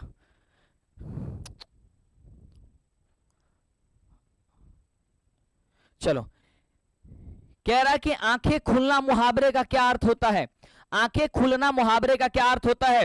87 नंबर, तो अब क्या कहोगे सर, कहोगे आंखें खुलना यानी कि सजग हो जाना। अरे आंखें खुल गई, जैसे अब तुम्हारी आंखें खुल गई यानी कि क्या हो गए, तुम सजग हो गए। अरे आंखें मेरी खुल गई, ये कहां पे गलत पढ़ाया जा रहा था भाई, कहां पे ये चीजें को, कंटेंट को कॉपी किया जा रहा था भाई, कहां पे फेक लाइव किया जा रहा था भाई, ये सब की सब क्या हो रही है, तुम्हारी आंखें खुल रही है ना, और तुम्हें अब पता चल रहा है कि कहां हकीकत है, कहां सही चीजें हैं, समझ रहे हो। यस, वह कल घर जाएगा, किस काल का उदाहरण है, वह कल घर जाएगा, किस काल का उदाहरण। 88 नंबर, तो कहोगे कि सर वो भविष्यत काल का है, कि वो घर जाएगा यानी कि जो भी भविष्य की चिंता की जाए, भविष्य की बात की जाए कि भविष्य में ये होगा, भविष्य में ऐसा चीजें होगी, ये सारी की सारी चीजें क्या होगी, भविष्यत काल होगी, समझ रहे हो।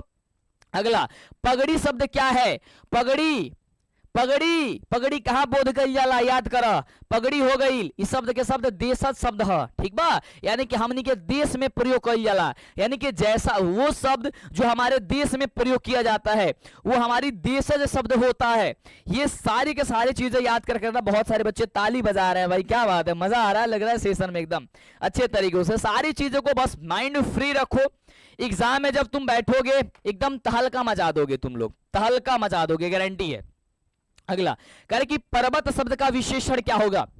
पर्वत का, सेशन को भाई शेयर करो यार, सेशन को शेयर करो फटाफट से। कह रहे कि पर्वत शब्द का विशेषण, पर्वत का विशेषण करोगे सर, पर्वत का विशेषण पर्वतीय होता है। क्या होता है सर, पर्वत का विशेषण पर्वतीय होता है।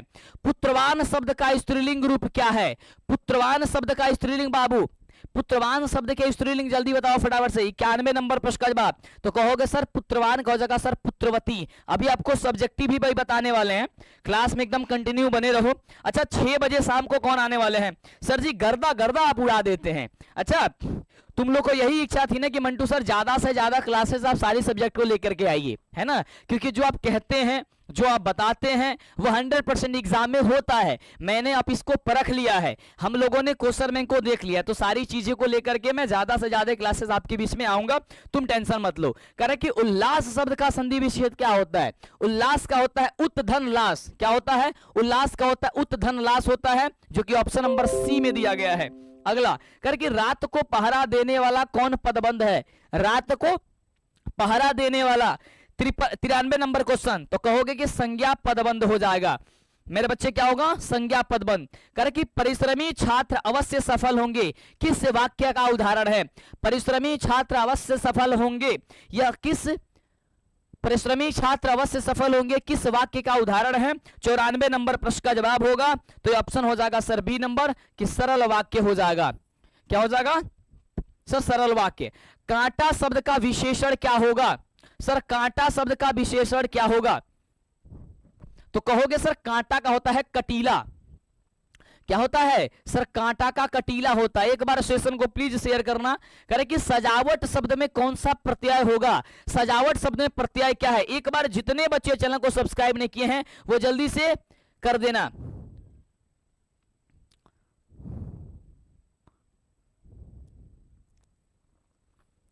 चलो बहुत सुंदर मेरे भाई।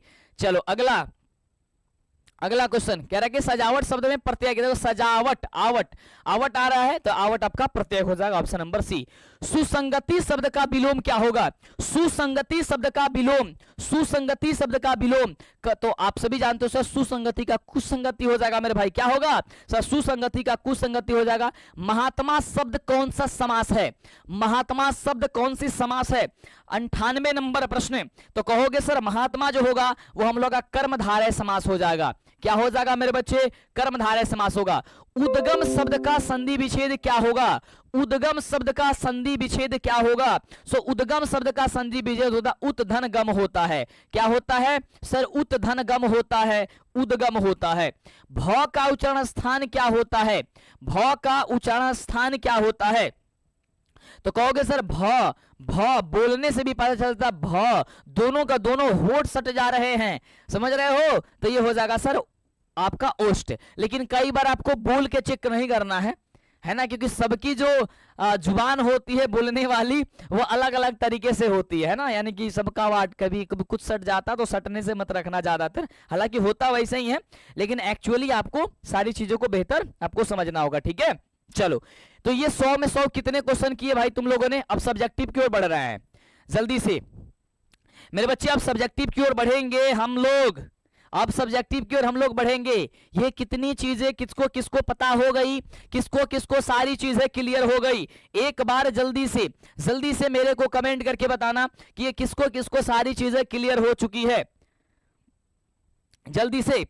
बहुत बढ़िया सर, 79 क्वेश्चन सही हुआ, एक बच्चा कह रहा है सर 89 क्वेश्चन सही हुआ, एक बच्चे कहते हैं 80 क्वेश्चन, यानी कि जिसकी संख्या मेरे बच्चे मैं अभी लिख के दे रहा हूं, इसके बाद की गारंटी, जो बच्चे इसमें 90 प्रश्न सही कर दिए होंगे, कम से कम 90, तो समझो कि उनकी लगभग अभी 400 नंबर की तैयारी हो चुकी है, यानी कि वो 400 नंबर ला सकते हैं, है ना, यानी कि पूरे एग्जाम में वो 400 नंबर तक जा सकते हैं। लेकिन तुम लोग को 100 में 100 स्कोर करना है और इस वर्ष 491 लेकर के आनी है। कितनी लेके आनी है? 491 लेके आनी है। हमारा सिर्फ एक ही सपना है, 491 आपको दिलाना है। कितनी? 491। चले तो अब सब्जेक्टिव की ओर बढ़े। एक बार तालियों के साथ स्वागत करिए, तालियों की आपकी गड़गड़ाहट होनी चाहिए ताकि हम सब्जेक्टिव की ओर बढ़े और आपको एक एक सब्जेक्टिव की ओर आपको बता सके। मेरे बच्चे, सबसे पहले विषयनिष्ठ प्रश्न में आपका आता है भाई क्या चीज, जल्दी बताओ। सर आएगा विषयनिष्ठ प्रश्न, यानी कि खंड ब में आएगा आपका क्या, तो कहोगे सर गद्यांश आएगा। क्या आएगा? गद्यांश आएगा। और गद्यांश कितने अंक का आता है जल्दी बताओ? टोटल आता है सर, टोटल आता है 20 नंबर का, यानी कि 20 नंबर सिर्फ गद्यांश से आएंगी। लेकिन ये 2 पार्ट में पूछा जाएगा और 2 पार्ट में पूछा जाएगा, क्वेश्चन पूछे जाएंगे 4। क्या बात है सर, तालियों की गड़गड़ाहट हो रही है, बहुत सुंदर। तालियों के कमेंट बॉक्स में गड़गड़ाहट हो रही है सर, मजा आ रहा है, बहुत सुंदर। तो एक बार सबसे पहले पूछा जाएगा एक गद्यांश जिसमें 10 अंक आएंगे और फिर एक गद्यांश पूछा जाएगा जिससे 10 नंबर 20 नंबर, यानी कि एक ये गद्यांश है। ये गद्यांश जो है ना, मैं अभी केवल आपको दिखा देता हूं कि गद्यांश इस तरीके से रहते हैं 10 नंबर का ये, और इसमें कुछ क्वेश्चन इस तरीके से पूछा जाएगा। गद्यांश पढ़ के जवाब देना होता है, लेकिन मेरा सोचने और बताने का तरीका है कुछ अलग होता है, सबसे हटके होता है, सबसे यूनिक होता है। हम कहते हैं कि तुमको क्या गद्यांश नहीं पढ़ना है, सिर्फ क्वेश्चन पढ़ना है, और जब तुम क्वेश्चन पढ़ लोगे तो क्वेश्चन पढ़ के तुम आंसर दे सकते हो। मेरा सोच, मेरा तरीका, मेरा बताने का सब अलग होता है। कर कि क्षमा किसकी गुण है, क्षमा किसका गुण है, तो पता है क्या करोगे तुम, इसमें पढ़ोगे पहले वाले लाइन में तो इसका जवाब पहले से दूसरे लाइन में मिल जाएगी। ये सब कुछ सिखाएंगे कि गद्यांश कैसे बनता है। अगर आप हमारी मात्र 20 मिनट की वीडियो देख लोगे तो 20 अंक आ जाएंगे। मैं गद्यांश बनाने के लिए मैं सिखाऊंगा कि गद्यांश कैसे बनाओगे, इसकी तुम टेंशन छोड़ ही दो। 20 नंबर की टेंशन तुम छोड़ ही दो कि मुझे 20 नंबर की तैयारी करना है। मैं आपको बता रहा हूं 50 नंबर तुम ऑब्जेक्टिव कर लोगे और प्लस का 20 नंबर तुम क्या कर लोगे, जल्दी बताओ। 20 नंबर तुम कर लोगे किसकी, गद्यांश। तो 70 नंबर तो मैं इस हिंदी में इजीली ला लोगे। बची रही 30, तो 30 नंबर के लिए मैं 10 नंबर का क्वेश्चन पूछा जाता है आपका क्या चीज, जल्दी बताओ। क्वेश्चन आंसर सब्जेक्टिव में क्या पूछा जाता है सर, क्वेश्चन। और आपको मैं क्वेश्चन का सिर्फ 1 से 2 वीडियो दूंगा, उतना ही तुम पढ़ लेना। 10 नंबर वो हो जाएगी 80 नंबर, ध्यान से सुनना। और 10 नंबर का आपका एक पत्र, ये आपका आ जाएगा निबंध। तो 10 नंबर वो निबंध आपको हम गेस कर देंगे, वही निबंध पढ़ना है। तो 10 नंबर वो 90 नंबर, और आपको बस एक पत्र लेखन पढ़ लेना है। पत्र लेखन बता देंगे कि आवेदन पत्र आता है, अपने पिताजी के पास पत्र लिखिए, चाहे प्रधानाध्यापक के पास छुट्टी के लिए पत्र लिखिए, 5 नंबर का वो आता है। तो यानी हो जाएगा 95 नंबर, और रही 5 नंबर तो एक आता है क्या चीज बताओ, आपका आता है दीर्घ क्वेश्चन में जो होता है व्याख्या करना। समझ रहे हो, कोई स्टेटमेंट लाइन दे देता है, वो हम 4 से 5 बता देंगे। जैसे सदियों से ठंडी बुझी राग अब सुबह उठी, इसको व्याख्या कर दो, तो इस टाइप की आती है, तो हम बताएंगे। पहले आगे बढ़ते हैं, ये गद्यांश को हटाते हैं। अब देखो इस मॉडल पेपर के अकॉर्डिंग हमने कुछ छांट करके रखा है कौन कौन सा निबंध है। जैसे मेरे प्रिय शिक्षक या मेरे प्रिय कवि, ये याद करना, मेरे शिक्षक कवि या मेरे प्रिय कवि। हम तो बताएंगे आपको एक वीडियो में। स्वतंत्रता दिवस पे भी आ सकता है, लेकिन इसमें भूमिका लिखना होता है, व्यवहार लिखना होता है, पढ़ने का तरीका, रहन सहन, स्वतंत्रता में भूमिका, महत्व, राष्ट्रीय पर्व, इतिहास, निष्कर्ष, ये सब कुछ लिखना होता है। एक बढ़ती जनसंख्या, एक नशाबंदी, है ना, एक है मेरा प्रिय, मेरी प्रथम रेल यात्रा, ये सब पे आता है। ठीक है, वो लिखना, तो वो आपको हम बता देंगे, वो आपको पढ़ लेना होगा, याद कर लेना होगा। मैं दिखा रहा हूं। अगला देखो, ये 4 नंबर में क्वेश्चन पूछा जाएगा कि अपने विद्यालय के प्रधानाध्यापक को एक आवेदन पत्र लिखे जिसमें अपने परिवार की खराब स्थिति का उल्लेख करते हुए आर्थिक सहायता पाने का आर्थिक निवेदन किया गया हो। अभी देखो, भले ही ये लाइन बहुत बड़ा सा दिख रहा है, लेकिन सीधी सी इसमें बात यह है कि आपको आप ऐसा समझो कि जो बच्चे फी यानी कि शुल्क माफ करने के लिए आवेदन पत्र लिख देते हैं, तो वो समझो कि इसको आसानी से लिख देंगे, क्योंकि बात इसमें वही है। समझ गए। अथवा एक और आता है कि दूरदर्शन के कार्यक्रम देखने और अध्ययन के प्रति लापरवाह होने पर पिता और पुत्र के बीच में संवाद लिखिए। अच्छा, संवाद के मतलब समझ रहे हो, सबसे इजी यही होता है। संवाद का मतलब होता है किसी से बातचीत करना। तो मान लो कि दो व्यक्ति है, दो व्यक्ति आपस में बात कर रहे हैं, है ना। देखते हो जब टीवी चलती है, तुम लोग क्रिकेट देखते हो, तो क्या होता है, एक कहता है कि अरे धोनी जी ने आज मारेगा, ये करेगा, नहीं आज बल्ला मारा, ऐसे मारा, वैसे हो गया, है ना, अभी आ रहा वैसे मारेगा। समझ रहे हो, तो ये जो चीजें बातें होती है ना, उसी को कहते हैं संवाद। तो संवाद आप लिख लोगे, वो भी हम बता देंगे, टेंशन मत लो। अब रही आपको ये क्वेश्चन जो कि 10 नंबर के पूछे जाते हैं। 10 क्वेश्चन आपको समझो कि इस चैप्टर से गेस कर रहे हैं, आप सभी को याद कर लेना है ना, ध्यान रखना। पहला, सेन दंपति खोखा में कैसी संभावनाएं देखते थे और उन संभावनाओं के लिए उन्हें कौन सी शिक्षा तय की थी? आंसर सुनना। याद है आपको? मुझे बताओ। लिखोगे कि सेन साहब दंपति अपने खोखा में इंजीनियर बनाने की, डॉक्टर बनाने की संभावना देखते थे और इसके लिए उन्होंने क्या किया था, घर पे ही शिक्षक को बैठा रखा था कि हमारा बेटा औरों की तरह है, हमारा बेटा अकेले पढ़ेगा, घर में रह करके पढ़ेगा। लेकिन वो बेटा इतना अच्छा था, केवल नाम के लिए आंखों का तारा था, लेकिन वो सितारा बनने लग के लायक काम का नहीं था। अगला, भारत किस तरह की अतीत और सुदूर भविष्य को जोड़ता है? भारत से हम क्या सीखे? इस पाठ के आधार बताइए। अब भारत के बारे में कौन नहीं जानता यार। भारत की व्याख्या अगर कहने के लिए आ जाता, हमारे बच्चे 10 पेज लिख देंगे, है ना, 10 पेज लिख देंगे, आसानी से आप कर सकते हो। कह रहे कि मनुष्य बार बार नाखून क्यों काटता है, नाखून क्यों बढ़ते हैं? शीर्षक पाठ के अनुसार से बता दीजिए। या अगर मैं पूछूं इसका आंसर क्या होगा, हमारे बच्चे क्या कहोगे? देखो, नाखून बार बार क्यों काटते हैं? हम बार बार नाखून को इसलिए काटते हैं क्योंकि हम लोग अपने पाशवी वृत्ति को, यानी पाठ के आधार पे मैं बता रहा हूं कि मैं जंगली था, उस समय हमारे नाखून हुआ करते थे, वही हमारे हथियार हुआ करते थे ना। लेकिन मेरे बच्चे, हम चाहते हैं कि अब मुझे नहीं चाहिए, मैं बार बार काटता हूं, बार बार आ जाता है, मैं जो बोल रहा हूं उसे तुम लिख लेना केवल। लेकिन नाखून कहता है, अरे तुम भूल रहे हो कि तुम पहले जो थे वो आदि मानव हुआ करते थे, तुम्हारे नख हुआ करता था, तुम जानवरों को मान करके अपनी शिकार बनाया करते थे, यही नाखून है, तुमको याद करना होगा, इसलिए मैं बढ़ रहा हूं और मैं बढ़ूंगा, तुम काटो, है ना। तो ये बढ़ते रहता है, ठीक है। तो इसको आपको लिखना है। ये शीर्षक किससे लिया गया है ये मुझे बताओ, और यह बात किसने उजागर किया था लेखक के सामने? तो लेखक की छोटी लड़की ने यह बात को उजागर किया था। अगला, गुर्जर प्रतिहार कौन थे और बाद में इन्होंने कहां अधिकार कर लिया? ये बहुत इंपॉर्टेंट क्वेश्चन है, ऐसा समझो कि तुम्हारे एग्जाम में हम आज ही आउट कर दे रहे हैं। हालांकि आउट करने वाला तो क्वेश्चन अभी आएगा, मैथ का तो आ चुका है ना, मैथ का एक और आएगा आपको, जो 100% आपको तो कल तो सिखा रहे थे कि देखो ये टाइप का क्वेश्चन आएगा, वो आउट वाला था। लेकिन हिंदी के आउट वाला क्वेश्चन भी आएगा, तुम टेंशन मत लो, क्योंकि आपको पता है कि मंटू सर जब है तो टेंशन किस बात की है, बस रिवीजन करते रहना, तैयारी करते रहना है। कह रहे कि राम नाम कीर्तन आगे, कभी गुरु नानक किन कर्मों की व्यर्थता सिद्ध करते हैं? ये क्वेश्चन बहुत बढ़िया है। गुरु नानक के बारे में जो है वो आपको, गुरु नानक जो है पहला चैप्टर, उससे आप लिखना होगा पदखंड का। सवैया में कबीर खान की कौन सी आकांक्षाएं प्रकट की है? अब देखो, मैं एक चीज तुम्हें बता रहा हूं, बहुत अच्छी चीज है, तुम लिख लेना। देखो, पदखंड और गौधखंड होता है, और आपका क्या होता है बताओ? वर्णिका होता है, यही होता है ना, 3 होता है। तो वर्णिका का आंसर सबसे आसान है। तो वर्णिका, और इसमें देखो, इसमें से 10 को क्वेश्चन पूछा जाएगा और जिसमें से 5 को बना देना होगा। और केवल वर्णिका से मैं बात करता हूं तो कम से कम 2 क्वेश्चन जरूर आता है इसमें। नहीं, 10 को क्वेश्चन में कितने आते हैं भाई? 10 में तो केवल वर्णिका से 2-3 क्वेश्चन दे देता है ना। जैसे एक देखो यहाँ पे, धरती कब तक घूमेगी से, धरती कब तक घूमेगी, शीशक के कितने पुत्र थे और उन्हें कितने रुपए देने का वादा किया था, बली अमाल कहां के रहने वाले थे और उसकी बेटी का क्या नाम था? देखो, यानी कि केवल आप वर्णिका का क्वेश्चन से याद कर लोगे। वर्णिका के क्वेश्चन का किसको याद नहीं? एक दिन हम वर्णिका का क्लास लिए थे, उसमें सिर्फ मेरा कहानियां तुम सुन लोगे तो 2 को लिख दोगे, बनाना होता है 5-6 को, तो 2 को तो इससे बना लो, और 3 को क्वेश्चन तुम, और 3 को केवल गदखंड पढ़ लो, पदखंड मत पढ़ो, पदखंड का आंसर मत पढ़ना। लेकिन बच्चे क्या करते हैं कि पूरा क्वेश्चन आंसर रटने के चक्कर में लगे हुए हैं, ये सबसे गलत बात है, समझ रहे हो? तो ये आपको नहीं करना है।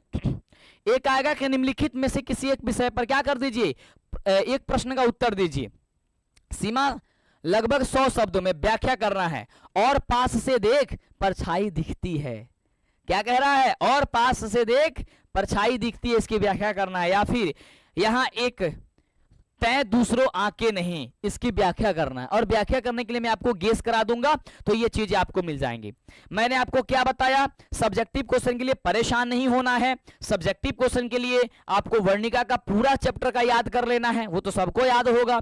जैसे लक्ष्मी कौन थी, उसकी पारिवारिक स्थिति क्या थी, मंगमा कौन थी, रंगप्पा कौन था, मंगू कौन थी, मंगू जन्म से क्या थी, इस तरीके के क्वेश्चन पूछे जाते हैं। तो 2 गो क्वेश्चन तो 10 गो क्वेश्चन में 2 गो तो यही रहेगा, तो 4 नंबर तो यही आ गया, समझ गए। और केवल पदखंड का आंसर तुमको याद करने में कठिनाई होती होगी, मुझे पता है, तो पदखंड का छोड़ दो, केवल गदखंड याद कर लो, तुम्हारी सारी खिस्सा खत्म हो जाएगी। एक पत्र याद कर लो, निबंध याद कर लो, सारी टेंशन खत्म हो जाएगी। बाकी मंटू सर तो हिले हैं भाई, एक और क्लास लेके आएंगे जिसमें आउट करा देंगे सारी चीजें। आउट करने का मतलब आपको गेस करा देंगे, समझा देंगे, बता देंगे, आप अच्छे से कर लोगे, ठीक है। तो आज के सेशन के लिए इतना ही, मिलते हैं शाम के सेशन में। और इसके बाद से आपकी संस्कृत के मैं 400 क्वेश्चन लेके आऊंगा, संस्कृत की सब्जेक्टिव लेके आऊंगा। तो उस सारे क्वेश्चंस को अच्छे तरीकों से समझना होगा, देखना होगा, परखना होगा और बेहतर करना होगा, ठीक है मेरे बच्चे। ठीक है, मैं करा दूंगा भाई, इतिहास के जितने भी मैं करा दूंगा। मैं उसी पे लगा हुआ हूं, दिन रात आपके लिए मेहनत कर रहा हूं। तुमको बिल्कुल परेशान नहीं होना है, बिल्कुल हताश नहीं होगा। सारे बच्चे आज शाम को आ रहे हो ना, एक बार मुझे बता दो, जिस तरीके से हमने क्लास स्टार्ट की उसे 2000 से ज्यादा बच्चे मेरे वेट कर रहे थे, उसी तरीके से आज भी होना चाहिए, क्योंकि आज धमाकेदार तरीके से आपको सारी चीजें कराने वाले हैं। Okay, love you, take care, bye. आज की क्लास को करते हैं एंड, यहीं पे मिलते हैं अगले वाली सेशन।